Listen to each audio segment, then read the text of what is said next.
जर देव आपल्याला प्रेम, करुणा, क्षमा आणि शांती शिकवतात, तर त्यांच्या हातात तलवार, त्रिशूळ, चक्र, धनुष्य किंवा गदा का असते?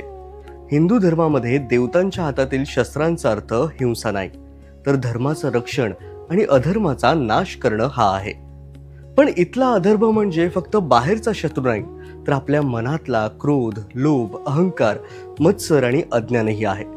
उदाहरणार्थ, भगवान शिवांचा त्रिशूळ आपल्याला मन, बुद्धी आणि अहंकारावर नियंत्रण ठेवण्याचा संदेश देतात.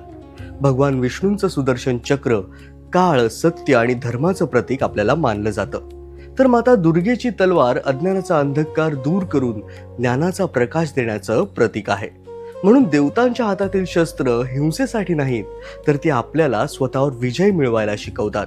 कारण सर्वात मोठं युद्ध बाहेर चालू नाहीये, तर ते आपल्या मनात सुरू असतं.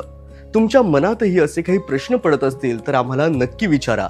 आम्ही त्यावर योग्य माहिती मिळवण्याचा नक्की प्रयत्न करू. व्हिडिओ कसा वाटला ते आम्हाला कमेंट्स करून सांगा.